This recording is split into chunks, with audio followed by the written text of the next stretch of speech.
সম্প্রতি নারী সংস্কার কমিশন প্রধান উপদেষ্টার কাছে তাদের প্রতিবেদন জমা দিয়েছেন। এ নিয়ে অনেক আলোচনা সমালোচনা চলছে। কমিশনের প্রস্তাবনাগুলো কতটা ইসলামী শরিয়ার সাথে সাংঘর্ষিক?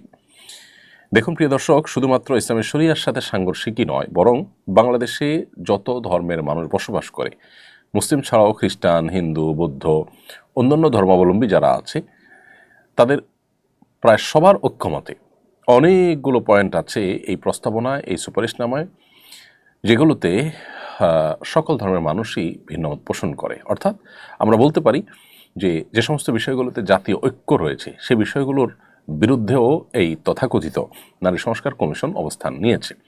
অতএব এটা শুধুমাত্র ইসলামের দৃষ্টিকোণ থেকে আপত্তিকর নয়, বরং সকল ধর্মের, আমরা অন্য ভাষায় বলতে পারি বাংলাদেশের প্রায় সব মানুষের চিন্তা, দর্শন এবং চেতনা, মানুষের মূল্যবোধ, মানুষের বিশ্বাস এবং মানুষের কৃষ্টি কালচারের বিরুদ্ধে অনেকগুলো পয়েন্ট রয়েছে। এর মধ্যে বেশ কিছু পয়েন্ট আছে যেগুলো শুধুমাত্র ধর্মীয় দৃষ্টিকোণ থেকে অযৌক্তিক নয়, সেগুলো বাস্তবিক দৃষ্টিকোণ থেকে অযৌক্তিক, সেগুলো লজ্জা, শরম, হায়া, যেগুলো একটা সমাজের জন্য খুবই প্রয়োজনীয় বিষয়, সেই সমস্ত দৃষ্টিকোণ থেকে অযৌক্তিক, নানা কারণে অযৌক্তিক। এর মধ্যে একটা হলো যে এখানে বলা হয়েছে, আপনারা ইতিমধ্যে জেনেছেন, বিবাহ বিচ্ছেদ এবং ভরণ পোষণের ক্ষেত্রে ধর্মীয় আইন, অর্থাৎ পারিবারিক বিধিবিধানের ক্ষেত্রে, পারিবারিক আইনের ক্ষেত্রে ধর্মীয় আইন অনুসরণ করলে নারীরা নাকি বৈষম্যের শিকার হন। এটা হলো ধর্মীয় আইনকে আসামের কাঠগড়া দাঁড় করানো। দেখুন, ধর্ম কখনো, বিশেষ করে ইসলাম, কখনো মানুষকে বৈষম্যের দিকে যেতে দেয় না, বৈষম্য বরং দূর করবার জন্য দিন এসেছে। আপনি যেটাকে বৈষম্য মনে করছেন সেটাই আসলে ইনসাফ, আর আপনি যেটাকে ইনসাফ মনে করছেন সেটাই হলো সবচেয়ে বড় বৈষম্য। যেমন উত্তরাধিকারে নারীর সমান অধিকারের দাবি এখানে করা হয়েছে। উত্তরাধিকারে নারীর সমান অধিকারের দাবি যখন করেছেন, একই সাথে এই দাবিও করতেন যে কোনো স্বামীকে আজ থেকে আর স্ত্রী কোনো ভরণ পোষণ দিতে হবে না, সেই মর্মে আইন করা হোক। এই সুপারিশও করা দরকার ছিল, যেহেতু একটা করেছেন আরেকটা কেন করেননি। খরচের বেলায় স্বামীকে সমস্ত ব্যবহারের দায়িত্ব দিবেন, আবার উত্তরাধিকার সম্পদ যখন ভাগ নেওয়ার বেলা আসবে তখন বলবেন যে নারীকে অর্ধেক দিতে হবে, ছেলেরা অর্ধেক পাবে। যৌক্তিকতা যদি বলেন তাহলে তো 100% ছেলেরা পাওয়ার কথা। সেখানে শরীয়ত ছেলে যা পাচ্ছে মেয়েকে তার অর্ধেক দিচ্ছে, তার উপরে কোনো ব্যয়ভার দেওয়া ছাড়া।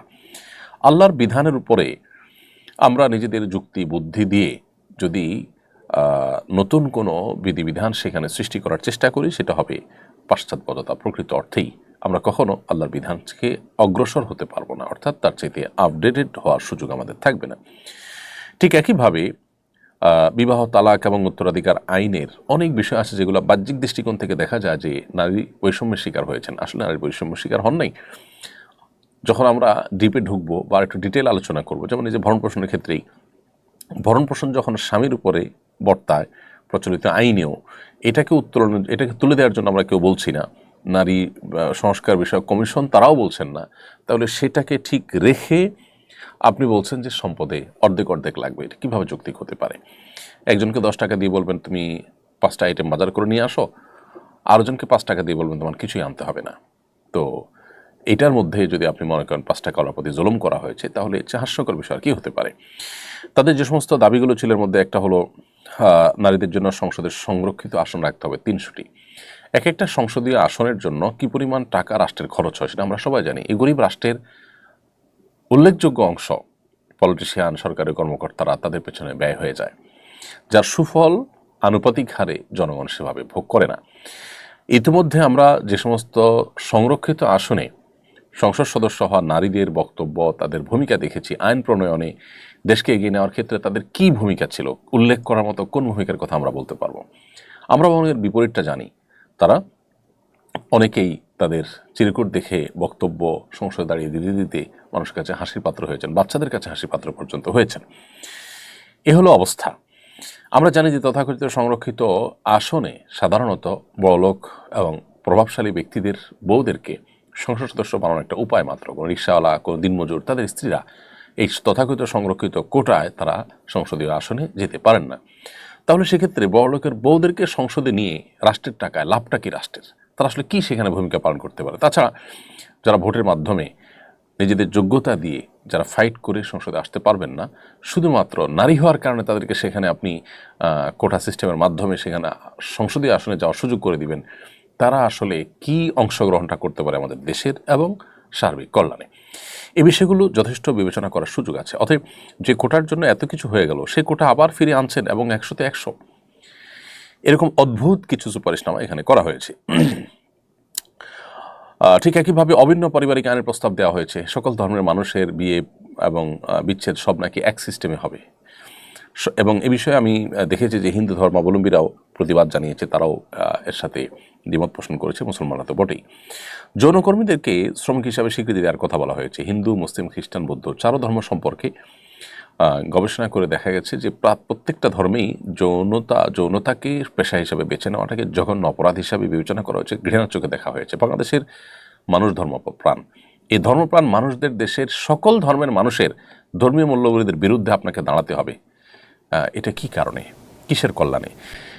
যত যৌনকর্মী আছেন তাদের সবার সাথে যদি আপনি আলাপ করেন, দেখবেন যে বেশিরভাগই তারা কোনো দালালের খপ্পরে পড়ে এই জগতে এসেছেন। তারা আসলে মুক্তি চান, তারা চান না এটাকে কন্টিনিউ করতে। এই যখন অবস্থা, তখন তাদেরকে উদ্ধার করে তাদেরকে পুনর্বাসন করা, তাদের উপযুক্ত কর্মসংস্থানের ব্যবস্থা করা, সেটার চিন্তা না করে বরং তাদেরকে তথাকথিত শ্রমিক হিসাবে আপনি স্বীকৃতি দেওয়ার কথা বলছেন। তাহলে কি আপনি নারীর মুক্তি চাইছেন, নাকি নারীকে এ ধরনের তার পছন্দের বিপরীতে কাজ করতে তিনি বাধ্য হয়েছেন, নিরুপায় হয়েছেন, এটার সুযোগে পর্ন ইন্ডাস্ট্রিগুলোর যে হাজার হাজার কোটি টাকার বিজনেস, সেটাকে আপনি টিকে রাখার জন্য এই প্রস্তাবনা করেছেন? ঠিক একইভাবে বৈবাহিক ধর্ষণ নামের এই পশ্চিমা হাস্যকর চিন্তাকে আমাদের দেশে প্রবেশ করানোর চেষ্টা করা হয়েছে, এবং সুপারিশনামা রয়েছে যে এটা যেন আইনে অন্তর্ভুক্ত করা হয় বৈবাহিক ধর্ষণকে। বৈবাহিক ধর্ষণ বলতে যেটা বোঝানো হয়, স্বামী যদি স্ত্রীর সম্মতি ছাড়া তার সাথে শারীরিক সম্পর্ক করেন বা জোরাজুরি করে সম্পর্ক স্থাপন করেন, তাহলে সেটাকে বৈবাহিক ধর্ষণ হিসেবে দেখা হবে। প্রথম কথা হলো, এটাকে প্রমাণ করার উপায়টা কি? সেখানে কোনো সাক্ষী প্রমাণ, কোনো তথ্য উপাত্ত, কোনো তথ্যচিত্র, কোনো কিছু উল্লেখ করার বা উপস্থাপন করার সুযোগ আছে আদালতে? দ্বিতীয় কথা হলো যে এর মাধ্যমে এমনিতেই ভঙ্গুর পরিবার ব্যবস্থাপনাকে আরও ভেঙে ফেলা হবে, কারণ স্ত্রীরা ঠুনকো অজুহাতে স্বামীদের বিরুদ্ধে ধরনের অজুহাত দিবে এবং তারা নানা কারণে হ্যাসেল এর মধ্যে ফেলবে স্বামীদেরকে। এবং ইতিমধ্যে আমাদের যে দাম্পত্য কলহ প্রচুর পরিমাণ বেড়েছে, সেটা আরও কত বেশি বেড়ে যাবে, ঘরে ঘরে গৃহযুদ্ধ হবে, সেটা বলার অপেক্ষা রাখে না। সবচেয়ে বড় কথা হলো, স্বামী স্ত্রীর মধ্যে স্বামী স্ত্রী সুলভ মৃদু জোরাজুরি, যেটা জুলুমের পর্যায়ে যায় না, সেটা সকল সমাজে গ্রহণযোগ্য।